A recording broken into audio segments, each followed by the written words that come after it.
High to all వీడియోలు వెళ్ళే ముందు చిన్న రిక్వెస్ట్ మన ఛానల్కి ఇన్స్టాగ్రామ్ పేజ్ కూడా అయితే ఉంది. ఎవరైనా ఫాలో అవ్వకపోతే కంపల్సరీ ఫాలో అవ్వండి. అండ్ మీకు ఏ చిన్న డౌట్ ఉన్నా నాకు ఇన్స్టాగ్రామ్ పేజ్ అయితే మీరు మెసేజ్ చేయొచ్చు. కాబట్టి ఇన్స్టాగ్రామ్ పేజ్ లింక్ కింద డిస్క్రిప్షన్ అయితే ఉంది. కాబట్టి ప్రతి ఒక్కరు కూడా అక్కడ చెక్అవుట్ చేసి ఫాలో అవ్వడానికి అయితే ట్రై చేయండి. ఇక మెయిన్ టాపిక్ వెళ్దాం బ్రదర్. ఈరోజు మార్నింగ్ వచ్చేసి నేను పోస్టల్ జీడిఎస్ నుంచి మనకు 44,228 పోస్టులతోటి ఒక నోటిఫికేషన్ అయితే రాబోతా ఉంది. ఆన్లైన్ అప్లికేషన్ మనకి ఈరోజు అయితే స్టార్ట్ అవుతుందని ఒక వీడియో చేశాను. అండ్ దానికి ఆన్లైన్ అప్లికేషన్ అనేది మనకి ఈరోజు అయితే స్టార్ట్ అయింది. ఇప్పుడు ఈ వీడియోలో వచ్చేసి 10th క్లాస్ ఎవరైతే పాస్ అయినటువంటి ప్రతి ఒక్కరు కూడా ఇప్పుడు మన మొబైల్ ఏ విధంగా అప్లై చేసుకోవాలి పోస్టల్ జీడిఎస్ అనేది ఇప్పుడు స్టెప్ బై స్టెప్ చెప్తాను. ఎవరికైనా ఇంట్రెస్ట్ ఉన్నటువంటి వాళ్ళు కంపల్సరీ వీడియోని ఎండ్ వరకు చూడండి. వీడియోని మీరు ముందుకైతే ఫార్వర్డ్ చేయొద్దండి. ఎందుకంటే ఇప్పుడు ఈ వీడియోలో మీకు అప్లికేషన్ ప్రాసెస్ వీడియో అనేది step by step pin to pin మీకు ఎక్స్ప్లెయిన్ చేస్తాను. మీరు ముందుకు ఫార్వర్డ్ చేసుకుంటే మీరు తప్పులు అప్లై చేశారంటే డాక్యుమెంట్ వెరిఫికేషన్లో మీకే ప్రాబ్లం అవుతుందన్నమాట. కాబట్టి మీరు ఎటువంటి తప్పులు లేకుండా నేను చెప్పే విధంగా మీరు అయితే అప్లై అయితే చేసుకోండి. అండ్ ఎనీవే వీడియోని ఎండ్ వరకు చూడండి. అండ్ వీడియో చూసిన ప్రతి ఒక్కరికి ఇంకొక రిక్వెస్ట్ వచ్చేసి ఏంటంటే వీడియోని కంపల్సరీ లైక్ చేయండి బ్రదర్. చాలామంది వీడియోస్ని చూస్తున్నాను లైక్ చేయడం లేదు. లైక్ అని మన ఛానల్ కొద్దిగా బూస్టప్ అయితే ఉంటుంది అనమాట. అండ్ ఇటువంటి జెన్యున్ అప్డేట్స్ కూడా కావాలంటే కూడా మన ఛానల్ని సబ్స్క్రైబ్ చేసుకుని పక్కన బెల్ అయితే యాక్టివేషన్ అయితే పెట్టుకోండి. ఇక మెయిన్ టాపిక్ వెళ్ళినట్లయితే మనకు ఇండియన్ పోస్టల్ జీడిఎస్కి మనం అప్లై చేసుకోవాలంటే ఇది వచ్చేసి ఇండియన్ పోస్టల్ జీడిఎస్ online.gov. మనకు అఫీషియల్ వెబ్సైట్ అనమాట. మనం అప్లై చేయాల్సిన వెబ్సైట్ లింక్ వచ్చేసి ఇది అనమాట. ఈ వెబ్సైట్ లింక్ కింద డిస్క్రిప్షన్ అయితే ఇచ్చాను. మీరు అక్కడ అదైతే క్లిక్ అయితే చేయండి. ఇక్కడ వచ్చేసి మనకి ఇక్కడ ఫస్ట్ ఆఫ్ ఆల్ ఏం చేస్తారంటే ఇక్కడ మీకు నోటిఫికేషన్ అని ఒక ఫోల్డర్ అయితే ఉంటుంది పైన. మీరు దాన్ని అయితే క్లిక్ అయితే చేయండి. దాన్ని క్లిక్ చేసిన తర్వాత ఇక్కడ మనకు డిస్క్రిప్టివ్ నోటిఫికేషన్ అయితే ఉంటుంది. మనకి నోటిఫికేషన్ కావాలంటే మీరు నోటిఫికేషన్ డౌన్లోడ్ చేసుకోవచ్చు. లేదంటే ఇక్కడ మనకు సర్కిల్ వైజ్ పోస్ట్ నోటిఫైడ్ ఉంది కదా, అది క్లిక్ చేశారంటే మనకు ఒక నోటీస్ మనకు డౌన్లోడ్ అయితే అవుతుందన్నమాట. అంటే మనకు స్టేట్ వైజ్గా వేకెన్సీ ఎన్ని ఉన్నాయి ఏంటంటే మనకు అక్కడ దాని అయితే వాళ్ళు మెన్షన్ చేయడం అయితే జరిగింది అనమాట. స్టేట్ వైజ్ పోస్టులు అయితే మనకి ఇక్కడ మెన్షన్ చేయడం అయితే జరిగింది. ముందుగా ఆంధ్రప్రదేశ్ వాళ్ళకు లోకల్ లాంగ్వేజ్ వచ్చేసి తెలుగు అయితే కంపల్సరీ ఉండాలి. యువర్ వాళ్ళకు వచ్చేసి 656 పోస్టులు భర్తీ చేస్తున్నారు. ఓబీసీ వాళ్ళకు 200 అండ్ ఎస్సీ వాళ్ళకు 177, ఎస్టీ వాళ్ళకు 88, ఈడబ్ల్యూఎస్ వాళ్ళకు 194 అండ్ ఫిజికల్ హ్యాండిక్యాప్ వాళ్ళు కూడా పోస్టులు అయితే మెన్షన్ చేశాడు. అండ్ ఏపీ వాళ్ళకు వచ్చేసి ఓవరాల్గా 1355 పోస్టులు అయితే మెన్షన్ చేశాడు అనమాట. అండ్ ఇదే నోటీస్ నేను ఆల్రెడీ టెలిగ్రామ్ గ్రూప్లో కూడా పోస్ట్ అయితే చేశాను. ఒకసారి చెక్అవుట్ అయితే చేయండి. ఇక నెక్స్ట్ కింద వచ్చేసి మనకు తెలంగాణ వాళ్ళకు చూసుకుంటే ఇక లోకల్ లాంగ్వేజ్ తెలుగు అయితే ఉంది. ఇక్కడ యువర్ వాళ్ళకు 454 పోస్టులు అండ్ ఓబీసీ వాళ్ళకు 210.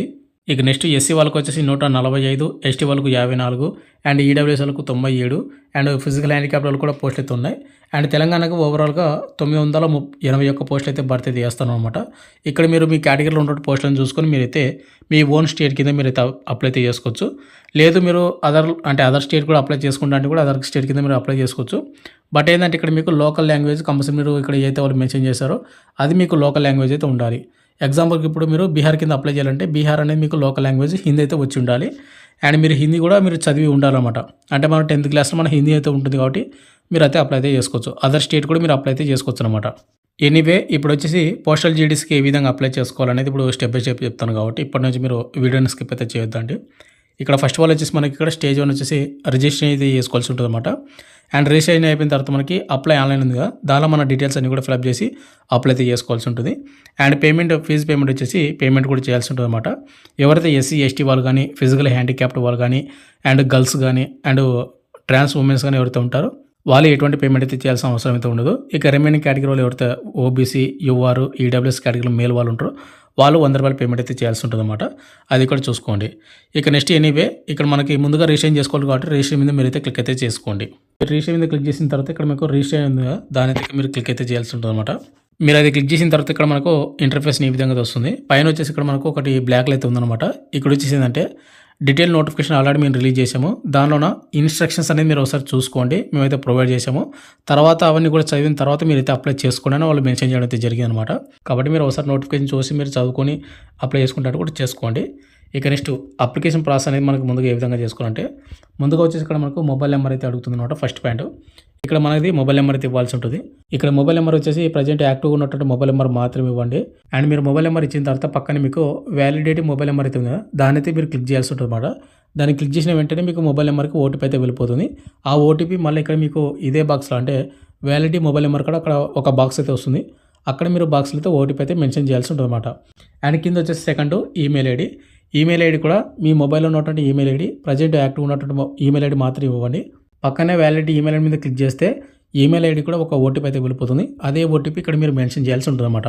అది ఎగ్జాంపుల్‌కి ఎలా అని మీకు చూపిస్తాను. ఇక నెక్స్ట్ ఇక్కడ మీరు ఒకసారి చూసుకుంటే మొబైల్ నెంబర్‌కి వచ్చినటువంటి ఓటీపీ అండ్ ఈమెయిల్ ఐడికి వచ్చినటువంటి ఓటీపీ మనం ఎంటర్ చేసి సబ్మిట్ చేసిన తర్వాత మనకి ఈ విధంగా ఇక్కడ సక్సెస్‌ఫుల్ అని మనకి ఈ విధంగా వస్తుందన్నమాట. కాబట్టి చూసుకోండి మీరు ప్రతి ఒక్కరు కూడా. ఇక నెక్స్ట్ థర్డ్ పాయింట్ వచ్చేసి అప్లికేషన్ నేమ్ అనమాట. ఎవరైతే అప్లికేషన్ చేస్తా ఉన్నారో వాళ్ళ అప్లికేషన్ అనేది అంటే మీ పేరు అనేది స్టూడెంట్ పేరు మీ 10th క్లాస్ మార్చడం వల్ల ఏ విధంగా అయితే ఉందో అదే విధంగా మీరు ఇక్కడ టైప్ అయితే చేయాల్సి ఉంటుంది. అండ్ మీ పేరు కూడా ఇక్కడ టైపింగ్ అనేది మీరు క్యాపిటల్ లెటర్స్లో మాత్రమే మీరు అయితే టైపింగ్ అయితే చేయాల్సి ఉంటుంది అనమాట. అండ్ ఫోర్త్ వచ్చేసి ఫాదర్స్ నేమ్ లేదా మదర్స్ నేమ్ అయితే ఇక్కడ మీరు మెన్షన్ చేయాల్సి ఉంటుంది. Father's name and mother name అంటే ఎవరిదో ఒకరిది అది కూడా మీ 10th క్లాస్ మార్చడం వల్ల ఏ విధంగా అయితే ఉందో అదే విధంగా ఇక్కడ మీరు మెన్షన్ చేయాల్సి ఉంటుంది అనమాట. అండ్ ఫిఫ్త్ వచ్చేసి date of birth. Date of birth వచ్చేసి మీ 10th క్లాస్ మార్చడం వల్ల ఏ విధంగా అయితే ఉంటుందో మీ డేట్ ఆఫ్ బర్త్ అదే మీరు ఇక్కడ మెన్షన్ చేయాల్సి ఉంటుంది. అండ్ సిక్స్త్ వచ్చేసి జెండర్ విషయానికి వస్తే మీరు మేలా ఫీమేలా లేదంటే ట్రాన్స్జెండర్ అనేది ఇక్కడ మీరు ఏదో ఒకటి ఆప్షన్ అయితే చూస్ చేసుకోవాల్సి ఉంటుంది. ఒకవేళ మీరు ట్రాన్స్జెండర్ అని మీరు సెలెక్ట్ చేసుకుంటే మళ్ళీ కింద ఒక ఆప్షన్ అయితే వస్తుందన్నమాట. అండ్ సెవెంత్ ఆప్షన్ వచ్చేసి కమ్యూనిటీ వచ్చేసి మీరు యువర్ ఈడబ్ల్యూఎస్నా ఓబీసీనా ఎస్సీనా ఎస్టీనా మీరు ఏదో ఒకటి అయితే సెలెక్ట్ అయితే చేసుకోవాల్సి ఉంటుంది అనమాట. అండ్ కింద వచ్చేసి circle in which secondary school pass అయితే ఉంది కదా మీరు దాన్ని క్లిక్ చేస్తే మీరు ఏ స్టేట్లోనో అంటే మీ 10th క్లాసు ఏ స్టేట్లోనో మీరు పాస్ అయ్యారు అంటే ఆంధ్రప్రదేశ్ తెలంగాణ అని ఆంధ్రప్రదేశ్ అండ్ తెలంగాణ విడిపోక ముందుకు ఎవరైతే 10th క్లాస్ కంప్లీట్ చేసి ఉంటారో వాళ్ళందరూ కూడా ఆంధ్రప్రదేశ్ అని పెట్టండి. ఒకవేళ స్టేట్స్ అన్ని కూడా డివైడ్ అయిన తర్వాత మీరు తెలంగాణ వాళ్ళు తెలంగాణ పాస్ అయితే తెలంగాణ పెట్టుకోండి. ఒకవేళ ఏపీ వాళ్ళు అయితే ఏపీ అయితే పెట్టుకోండి. నాది ఏపీ కాబట్టి ఏపీని మీకు మెన్షన్ చేయడం అయితే జరిగింది. నెక్స్ట్ 9th పాయింట్ వచ్చేసి year of passing secondary school అని ఇక్కడ మెన్షన్ చేయడం అయితే జరిగింది. మీరు 10th క్లాస్ అనేది ఏ సంవత్సరంలో పాస్ అయ్యారని ఇక్కడ మనకు 1970 నుండి ఓవరాల్గా మనకు కింద 2024 వరకు ఇక్కడ మెన్షన్ చేయడం అయితే జరిగింది అనమాట. మీరు 10th క్లాస్ ఏ సంవత్సరంలో పాస్ అని మీరు ఇక్కడ మెన్షన్ చేయాల్సి ఉంటుంది అనమాట. ఇక నెక్స్ట్ లాస్ట్ 10th పాయింట్ వచ్చేసి ఎంటర్ ద టెక్స్ట్ షోను బిలో ఉంది కదా ఇక్కడ కనిపిస్తున్న క్యాప్చా ఇక్కడ ఇచ్చినటువంటి బాక్స్లో అయితే మీరు అయితే ఎంటర్ అయితే చేసి సబ్మిట్ అయితే చేయాల్సి ఉంటుంది. సబ్మిట్ చేసిన తర్వాత ఇక్కడ మనకు సబ్మిట్ కిందనే మళ్ళీ కొన్ని ఆప్షన్లు అయితే వస్తుందన్నమాట. మనం దాన్ని కూడా ఫిల్అప్ అయితే చేయాల్సి ఉంటుంది. మీరు సబ్మిట్ చేసిన తర్వాత ఇక్కడ మనకు ఈ విధంగా అయితే వస్తుందన్నమాట. ఇక్కడ first stage registration completed please continue fill in the details అని ఉంది కదా మనం ఇక్కడ ఓకే అయితే చేయాల్సి ఉంటుంది అనమాట. మనం ఓకే చేసిన తర్వాత ఇక్కడ మనకు ఇంటర్ఫేస్ ఏ విధంగా వస్తుందన్నమాట. మనకు సర్వర్ అనేది కొద్దిగా అంటే సర్చింగ్ అవుతుంది. ఇక్కడ 10th పాయింట్ వచ్చేసి ఆధార్ నెంబరు. ఇక్కడ ఆధార్ నెంబర్ అనేది మనం ఇవ్వచ్చు ఇవ్వకపోవచ్చు నాట్ మ్యాండేటరీ. ఇక్కడ ఏంటంటే వాళ్ళు ఆప్షన్ ఇచ్చారు ఇక్కడ ఉంటే అంటే ఆధార్ నెంబర్ ఇస్తే ఇవ్వచ్చు లేకుంటే లేదనమాట. అండ్ 11th వచ్చేసి are you a person with disability అంటే నువ్వు ఏమైనా ఫిజికల్ హ్యాండిక్యాప్డ్ అని అడుగుతుంది. ఒకవేళ ఇక్కడ నువ్వు ఎస్ అని పెట్టావంటే మళ్ళీ కింద వచ్చేసి టైప్ ఆఫ్ డిజబిలిటీ అని ఇక్కడ మనకు 11th పాయింట్ అనేది ఇక్కడ మెన్షన్ చేయాల్సి ఉంటుంది. అంటే ఇక్కడ మనకు టైప్ ఆఫ్ అంటే ఏ కేటగిరీ ఏనా కేటగిరీ బీనా కేటగిరీ సీనా ఈ విధంగా మనం ఒకవేళ నువ్వు హ్యాండిక్యాప్డ్ కాకపోతే నోన్ పెట్టండి. మీరు అక్కడ నోన్ పెట్టారంటే కింద ఆప్షన్స్ అనేది మనకు బ్లాక్ అయితే అయిపోతాయి అనమాట. ఇక నెక్స్ట్ 12th ఆప్షన్స్ వచ్చేసి languages study in secondary school అని అడుగుతుంది అనమాట. ఇక్కడ వచ్చి మనం దాన్ని క్లిక్ చేసామంటే సెకండరీ స్కూల్ అంటే మన 10th క్లాస్లో మనకు ఏ లాంగ్వేజ్లో మనం చదివాము అనేది ఇక్కడ మనం మెన్షన్ చేయాల్సి ఉంటుంది. మనం ఇంగ్లీష్ చదివాము వాటితో పాటు హిందీ కూడా చదివాము కాబట్టి హిందీ తెలుగు అయితే మనం చదివాం కాబట్టి అది మనం ఇక్కడ మెన్షన్ చేయాల్సి ఉంటుంది అనమాట. కాబట్టి చూసుకొని మీరైతే ఇక్కడ 3 ఆప్షన్లు అయితే ఇవ్వండి. తెలుగు ఇంగ్లీషు హిందీ మనమైతే చదవం కాబట్టి అన్నీ కూడా క్లిక్ చేసుకొని ఓకే అయితే చేయాల్సి ఉంటుంది అనమాట. ఇక నెక్స్ట్ 13వ పాయింట్ వచ్చేసి వెదర్ ఎంప్లాయిడ్ అని అడుగుతుంది. నువ్వేమైనా ఎంప్లాయ్ అంటే ఏదైనా జాబ్ చేస్తున్నామని అడుగుతుంది. ఒకవేళ ఇక్కడ మీరు ఎంప్లాయ్ అయితే ఎస్ అని పెట్టండి ఎంప్లాయ్ కాకపోతే నోన్ పెట్టండి. ఒకవేళ ఇక్కడ ఎస్ అని పెట్టారంటే మళ్ళీ కింద వచ్చేసి మనకు ఎన్ఓసి సర్టిఫికేట్ మీకు అవైలబుల్గా ఉందా అని అడుగుతుంది. ఎన్ఓసి అంటే నో అబ్జెక్షన్ సర్టిఫికేట్ అనమాట. ఒకవేళ నువ్వు ఎంప్లాయ్ కాకపోతే నోన్ పెట్టండి అది కూడా మీకు బ్లాక్ అయిపోతుంది. ఇక నెక్స్ట్ 14th వచ్చేసి మనకి ఫోటో అయితే అప్లోడ్ చేయాల్సి ఉంటుంది. ఫోటో వచ్చేసి మనకు జేపీజీ ఫార్మాట్లో మాత్రమే అప్లోడ్ చేయాలి. అండ్ ఓన్లీ 50 KB లోపే మనకు అంటే ఫోటో అయితే ఉండాల్సి ఉంటుంది అనమాట. అండ్ కింద వచ్చేసి మనకు సిగ్నేచర్ వచ్చేసి 20 KB లోపు మాత్రమే ఉండాలి. అది కూడా జేపీజీ ఫార్మాట్లో మాత్రమే ఉండాల్సి ఉంటుంది. కాబట్టి చూస్ చేసుకోండి. ఇక్కడ మీకు చూస్ ఫైల్స్ ఉంది కదా దాన్ని అయితే మీరు దాన్ని క్లిక్ చేసుకొని మీడియా పిక్కర్ మీద క్లిక్ చేసుకొని మీరైతే ఫోటో అండ్ సిగ్నేచర్ అనేది మనం అప్లోడ్ అయితే చేయాల్సి ఉంటుంది అనమాట. మనం ఫోటో అండ్ సిగ్నేచర్ అనేది అప్లోడ్ చేసిన తర్వాత కింద సబ్మిట్ అనే ఆప్షన్ అయితే ఉంటుంది. మనం దాన్ని క్లిక్ చేసిన వెంటనే ఇక్కడ మనకి ఏ విధంగా వస్తుంది అనమాట. దీనిలో వచ్చేసి మన డీటెయిల్స్ అన్ని కూడా ఒకసారి చూసుకోండి. అంటే ఏదైనా తప్పులు ఉంటే కనుక మీరు ఎడిట్ అయితే చేసుకోవచ్చు ఇప్పుడే. అండ్ అన్ని కూడా ఓకే అనుకున్న తర్వాత మీరు ఏం చేస్తారంటే ఇక్కడ ఐ హియర్ బి అని ఉంది కదా డిక్లరేషన్ అయితే దాన్ని క్లిక్ చేసుకొని సబ్మిట్ మీద మీరైతే క్లిక్ అయితే చేయాల్సి ఉంటుంది అనమాట. మీరు సబ్మిట్ చేసిన తర్వాత మీకు ఇంటర్ఫేస్ ఏ విధంగా వస్తుంది. ఇక్కడ వచ్చేసి ఏంటంటే మనకు ప్రజెంట్ రిజిస్ట్రేషన్ అనేది కంప్లీట్ అయితే అయ్యిందనమాట. ఇక్కడ వచ్చేసి మనకు మన రిజిస్టర్ ఐడి నెంబర్ అయితే ఉంటుంది. దీనైతే మీరు ప్రతి ఒక్కరు కూడా ఒక చోట రాసి పెట్టుకోండి అండ్ కాపీ చేసుకోండి. అంటే మనకు ఫర్దర్గా మనం అక్కడ సబ్మిట్ అయితే చేయాల్సి ఉంటుంది అనమాట. అండ్ కింద వచ్చేసి కంటిన్యూ టు అప్లై ఉంది కదా దాని అయితే మీరైతే క్లిక్ అయితే చేయాల్సి ఉంటుంది అనమాట. అండ్ రిజిస్ట్రేషన్ అనేది కంప్లీట్ అయిన తర్వాత మనకు మెసేజ్ కూడా వెళ్ళిపోతుంది అనమాట. నార్మల్ మెసేజ్ అది కూడా ఒకసారి చూసుకోండి. ఇక నెక్స్ట్ మీరు కింద కంటిన్యూ టు అప్లై క్లిక్ చేసిన తర్వాత మనకి ఈ విధంగా వస్తుంది. ఇక్కడ మనకు రిజిస్ట్రేషన్ కంప్లీట్ అయిపోయింది. తర్వాత మనకు అప్లై ఫామ్ అయితే చేయాల్సి ఉంటుంది. తర్వాత చూజన్ ప్రిఫరెన్స్ అండ్ తర్వాత ప్రింట్ అనమాట. అండ్ ఇక్కడ చూసుకుంటే మనకు ఆల్రెడీ మన రిజిస్టర్ ఐడి నెంబర్ ఆటోమేటిక్గా వస్తుంది. ఒకవేళ ఇక్కడ రాకపోతే మీరు టైపింగ్ అయితే చేయాల్సి ఉంటుందన్నమాట. అండ్ తర్వాత సర్కిల్ అప్లైయింగ్ ఫర్ అని ఉంది కదా, అక్కడ మీరు సర్కిల్ అయితే మీరు సెలెక్ట్ చేసుకోవాల్సి ఉంటుంది అనమాట. అంటే ఆంధ్రప్రదేశ్. ఒకవేళ మీరు తెలంగాణ అయితే మీరు సెలెక్ట్ అయితే చేసుకోవాల్సి ఉంటుంది. తర్వాత కింద వచ్చేసి ఇక్కడ మీరు సబ్మిట్ అయితే కొట్టాల్సి ఉంటుంది. అండ్ మీరు సబ్మిట్ చేసిన తర్వాత మీ మొబైల్ నెంబర్కి ఒక ఓటీపీ అయితే వెళ్ళిపోతుంది కదా, ఆ ఓటీపీ అనేది మీరు సేవ్ చేసుకొని మళ్ళీ ఇక్కడ మీకు ఎంటర్ ఓటీపీ అయితే ఉంది కదా, దానిలో అయితే మీరు ఓటీపీ అయితే మెన్షన్ చేయాల్సి ఉంటుంది, ఎంటర్ చేయాల్సి ఉంటుంది. తర్వాత ఇక్కడ కన్సర్న్ క్యాప్చా ఈ బాక్స్లో ఎంటర్ చేసి మీరు నెక్స్ట్ అయితే క్లిక్ అయితే చేయాల్సి ఉంటుంది అనమాట. నెక్స్ట్ తర్వాత ఇంటర్ఫేస్ ఈ విధంగా వస్తుందన్నమాట. ఇక్కడ వచ్చేసి మనకు అడ్రస్ డీటెయిల్స్ అయితే ఇవ్వాల్సి ఉంటుంది. ఇక్కడ ముందుగా కమ్యూనికేషన్ డీటెయిల్స్, అడ్రస్ డీటెయిల్స్, తర్వాత పర్మనెంట్ అడ్రస్ డీటెయిల్స్ అనమాట. ఇక్కడ కమ్యూనికేషన్ అడ్రస్ డీటెయిల్స్ వచ్చేసి మీ హౌస్ నెంబరు, తర్వాత స్ట్రీటు, తర్వాత విలేజ్ కానీ లేకపోతే మీ సిటీ కానీ, ఇక నెక్స్ట్ ఇక్కడ మీకు పంచాయతీ కానీ లేకపోతే మీ మండలం కానీ మీ డిస్టిక్ కానీ ఇక్కడ మెన్షన్ చేయాల్సి ఉంటుంది. కింద వచ్చేసి పిన్ కోడ్. అండ్ ఇక్కడ మీకు communications address and permanent address రెండు కూడా సేమ్ అయితే కన్నా ఇక్కడ మీకు సేమ్ యాజ్ కమ్యూనికేషన్ అడ్రస్ ఉంది, దాని అయితే క్లిక్ అయితే చేయండి. ఆటోమేటిక్గా ఇక్కడ మీ డీటెయిల్స్ అయితే వచ్చేస్తాయి. ఒకవేళ పర్మనెంట్ అడ్రస్ వేరు కమ్యూనికేషన్ అడ్రస్ వేరు అనుకుంటే కన్నా ఈ బాక్స్ అయితే క్లిక్ అయితే చేయొద్దండి.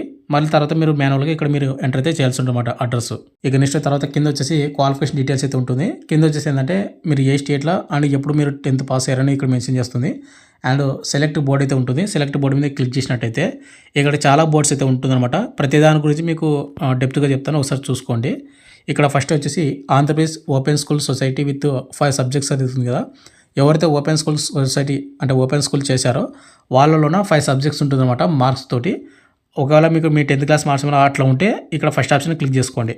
లేదనుకుంటే ఇక్కడ Andhra Pradesh open school society with 5 subject from 2014 అని general and physical handicap grades అని ఉంటుంది అనమాట. గ్రేడ్స్ అని ఉంటుంది. ఆ విధంగా ఉన్నటువంటి వాళ్ళు అది క్లిక్ చేసుకోండి. ఒకవేళ Andhra Pradesh open school society with 6 subjects marks అయితే ఉంటుందన్నమాట. ఒకవేళ మీకు ఓపెన్ స్కూల్ అంటే ఓపెన్ ఎవరైతే చేసింటారో 10th వాళ్ళకు 6 సబ్జెక్ట్ విత్ మార్క్స్ ఉన్నటువంటి వాళ్ళు అది క్లిక్ అయితే చేసుకోవాల్సి ఉంటుంది అనమాట. అండ్ కింద వచ్చేసి board of secondary education Andhra Pradesh from 2012 to 2019 ఇక్కడ మనకు గ్రేడ్స్ అయితే ఇచ్చాడు.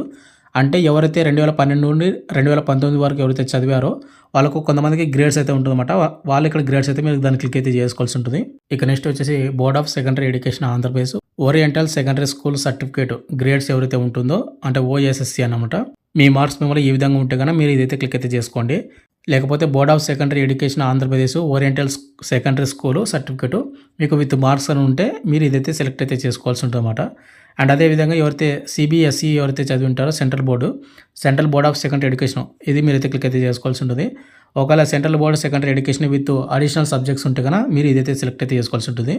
అంటే ఓవరాల్గా మీకు మీ 10th క్లాస్ మార్క్స్ ఎలా ఉంటుందో ఒకసారి చూసుకోండి. ఇక్కడ నేను వచ్చేసి ఇక్కడ మనకు గ్రేడ్స్ అయితే ఉన్నాయి కాబట్టి 2015లో చదివినటువంటి స్టూడెంట్కి ఇక్కడ నేనైతే అదైతే సెలెక్ట్ చేశాను. ఇక నెక్స్ట్ కింద వచ్చేసి సెలెక్ట్ రిజల్ట్స్ టైప్ అయితే ఉంది కదా, మీరు దాన్ని అయితే క్లిక్ చేసుకోండి. దీనిలో వచ్చేసి మనకు గ్రేడ్స్ అండ్ పాయింట్స్ అయితే ఉందన్నమాట. ఇక్కడ కొంతమందికి గ్రేడ్స్ అయితే ఉంటుంది. గ్రేడ్స్ అంటే A grade, B grade, C grade ఈ విధంగా. ఒకవేళ మీ 10th క్లాస్ మార్క్స్ వల్ల గ్రేడ్స్ లేకుండా పాయింట్స్ ఉంటాయి 9.5, 9.6 అని ఈ విధంగా ఉన్నటువంటి వాళ్ళు కింద పాయింట్స్ అనేవి మీరైతే సెలెక్ట్ అయితే చేసుకోవాల్సి ఉంటుంది. ఇక్కడ నేను పాయింట్స్ అనేది సెలెక్ట్ చేసుకున్నాను కాబట్టి మీకు ఇంటర్ఫేస్ ఈ విధంగా వస్తుంది. ఇక్కడ మీకు థర్డ్ లాంగ్వేజ్ ఇంగ్లీష్ వచ్చేసి మీకు 10కి మీకు ఎన్ని పాయింట్స్ వచ్చాయని మీరు ఇక్కడ మెన్షన్ చేయాల్సి ఉంటుంది అనమాట. ఇక నెక్స్ట్ వచ్చేసి ఇక్కడ మనకు సెలెక్ట్ సబ్జెక్ట్ ఉంది కదా, దాని అయితే మీరు క్లిక్ చేసినట్టయితే మనకు ఫస్ట్ లాంగ్వేజ్ ఏందని ఇక్కడ మనం చూస్ చేసుకోవాల్సి ఉంటుంది. ఇక్కడ ఒకటి గుర్తుపెట్టుకుని బ్రదర్, ఇప్పుడు ఆంధ్రప్రదేశ్లో స్టేట్లో అప్లై చేసుకుంటే మనకు ఫస్ట్ లాంగ్వేజ్ అనేది మన తెలుగు లాంగ్వేజ్ అనేది తెలుగు అవుతుంది అనమాట. అంటే లోకల్ లాంగ్వేజ్ తెలుగు అవుతుంది. ఒకవేళ మీరు అదర్ స్టేట్ కింద అప్లై చేసుకోవాలి అంటే ఇప్పుడు తమిళనాడు కానీ కన్నడ కానీ అటువంటి లాంగ్వేజ్లో మీరు అప్లై చేసుకోవాలంటే అక్కడ ఉన్నటువంటి లోకల్ లాంగ్వేజ్ ఏది ఫస్ట్ లాంగ్వేజ్ అని మీరు చూసుకోండి. అది ఇక్కడ మీరు మెన్షన్ చేయాల్సి ఉంటుంది అనమాట. ఇప్పుడు ఏపీ అండ్ తెలంగాణ వాళ్ళు మీరు మీ ఓన్ స్టేట్కి మీరు అప్లై చేసుకోవాలంటే మనకు ఫస్ట్ లాంగ్వేజ్ అనేది మనకు తెలుగు అయితే అవుతుంది అనమాట. తెలుగు అయితే మీరైతే ఆప్షన్ అయితే ఇవ్వాల్సి ఉంటుంది. తెలుగు ఆప్షన్ ఇచ్చిన తర్వాత మీకు తెలుగులో మీకు ఎన్ని పాయింట్స్ వచ్చాయని మీరు ఇక్కడ మెన్షన్ చేయాల్సి ఉంటుంది. అదేవిధంగా ఇక్కడ mathematics, general awareness, general science మొత్తం కూడా ఇచ్చి లాస్ట్లో వచ్చేసి ఇక్కడ మనకు సెకండ్ లాంగ్వేజ్ అనేది మన తెలుగు స్టేట్స్లో ఎవరైతే అప్లై చేసుకుంటారో ఏపీ అండ్ తెలంగాణ వాళ్ళకి సెకండ్ లాంగ్వేజ్ హిందీ అయితే వస్తుందన్నమాట. హిందీ అయితే మీరైతే ఆప్షన్ అయితే పెట్టాల్సి ఉంటుంది అనమాట. మీరు అన్ని కూడా పాయింట్స్ అనేది మీరు ఇక్కడ మెన్షన్ ఇచ్చిన తర్వాత కింద వచ్చేసి ఇక్కడ మనకు సేవ్ అండ్ కంటిన్యూ అయితే ఉంది కదా, మీరైతే దాని అయితే క్లిక్ అయితే చేయాల్సి ఉంటుంది. ఇక నెక్స్ట్ మీరు సేవ్ అండ్ నెక్స్ట్ మీద క్లిక్ చేసిన తర్వాత మీకు ఇంటర్ఫేస్ ఈ విధంగా వస్తుంది. ఇక్కడ వచ్చేసి ఏంటంటే ఇక్కడ మనకు సెలెక్ట్ డివిజన్ అప్లైయింగ్ ఫర్ అని ఉంది కదా, ఇక్కడ సెలెక్ట్ డివిజన్ అయితే సెలెక్ట్ అయితే చేసుకోవాల్సి ఉంటుంది. దీనిలో మనకు అమలాపురము, అనకాపల్లి, అనంతపురం అంటే ఇక్కడ భీమవరం ఈ విధంగా ఉంటుందన్నమాట. ఇక్కడ మీకు మీ డిస్ట్రిక్ట్ అంటే ఇప్పుడు నాది కర్నూలు కాబట్టి కర్నూలు డివిజన్ అయితే ఇక్కడ మీకు సెలెక్ట్ అయితే చేసుకుంటున్నాను. ఏ విధంగా మీరైతే సెలెక్ట్ అయితే చేసుకోండి ఏదో ఒక డివిజన్ అనేది. మీరు డివిజన్ అనేది సెలెక్ట్ చేసుకున్న తర్వాత ఇక్కడ వచ్చేసి మనకి ఇక్కడ మళ్ళీ పోస్ట్ ప్రిఫరెన్స్ అయితే ఇవ్వాల్సి ఉంటుందన్నమాట.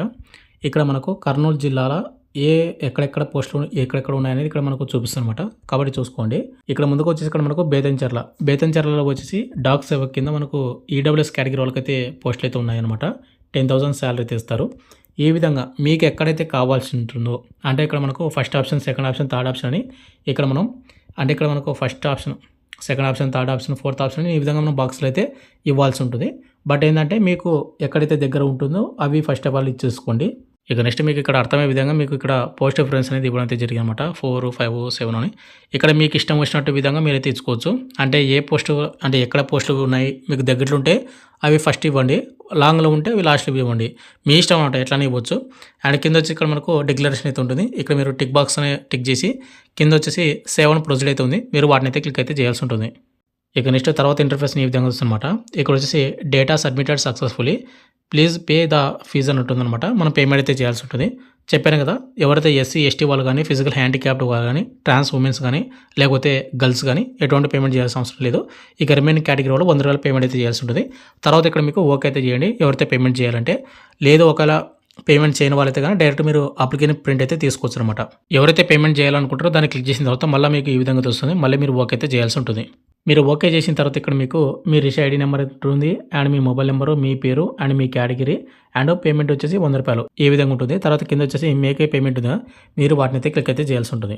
మీరు దాన్ని క్లిక్ చేసిన తర్వాత ఇక్కడ మనకు 100 రూపాయలు అనేది మనకు నెట్ బ్యాంకింగ్ ద్వారా కానీ, క్రెడిట్ కార్డు లేదంటే డెబిట్ కార్డు ద్వారా కానీ, లేకుంటే క్యూఆర్ కోడ్ ద్వారా కానీ, లేకుంటే మీ ఇక్కడ వాలెట్స్లో అమౌంట్ ఉంటే ఆ వాలెట్ ద్వారా కానీ, లేదంటే యూపీఐ ద్వారా కానీ మీరైతే పేమెంట్ అయితే చేసేసుకోవచ్చు. చాలా రకాల మనకు ఆప్షన్స్ అయితే ఇవ్వడం అయితే జరిగింది. అండ్ మీరు పేమెంట్ చేసిన తర్వాత మనకు లాస్ట్లో వచ్చేసి అప్లికేషన్ సబ్మిటెడ్ సక్సెస్ఫుల్ అని మనకు లాస్ట్లో అయితే వస్తుందన్నమాట. పేమెంట్ అయిపోయిన తర్వాత మీరైతే ఓకే అయితే చేసుకోండి. అండ్ ఫైనల్గా వచ్చేసి మనకు పేమెంట్ అయిపోయిన తర్వాత మనకు అప్లికేషన్ అనేది ఓపెన్ అవుతుందన్నమాట.